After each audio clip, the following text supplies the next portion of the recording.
News 7 Tamil, பொறுப்பும் பொது நலமும்.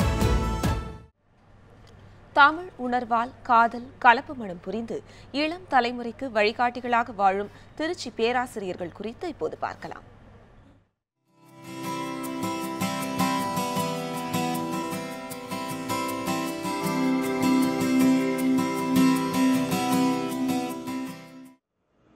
காதல் இந்த வார்த்தையை உச்சரிக்கும் போது உற்சாகம் பிறக்கும் இளசுகளுக்கு காதலின் வெற்றி வாழ்ந்து காட்டுவதில் இருக்கிறது என்பதற்கு கண்முன் உதாரணம் திருச்சியில் வசிக்கும் லட்சிய தம்பதிகள் நெடுஞ்செழியன், ஜக்குபாய். இவர்களின் முதல் சந்திப்பு குறித்து மனம் திறக்கிறார் பேராசிரியர் நெடுஞ்செழியன்.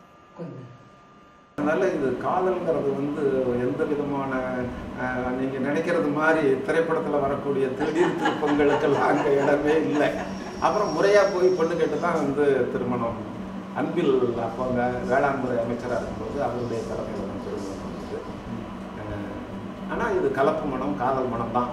ஆனால் நீங்கள் நினைக்கிறது மாதிரி எந்த விதமான சம்பவங்களும் அங்கே நின்று பேசி இங்கே நின்று பேசி அது மாதிரி அந்த காதல் வளரலை.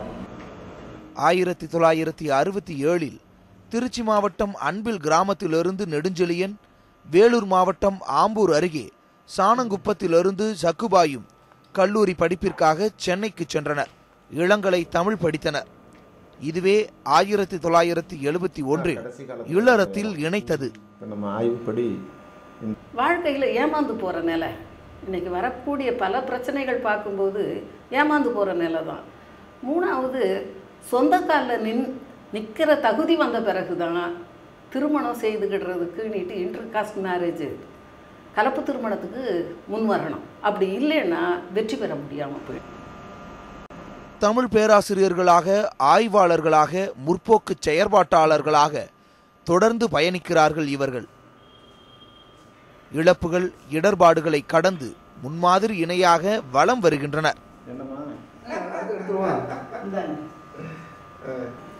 காதல் திருமணங்கள் புரிதலோடு சொந்த காலில் நிற்கும் தகுதியோடு நடக்க வேண்டும். அது மட்டும் இல்லாமல் இந்த திருமணங்கள் சமூக மாற்றத்திற்கு அடித்தளமாகவும் அமைய வேண்டும் என்கிறார்கள் இந்த லட்சிய தம்பதிகள். ஜோ மகேஸ்வரன், நியூஸ் 7 தமிழ், திருச்சி.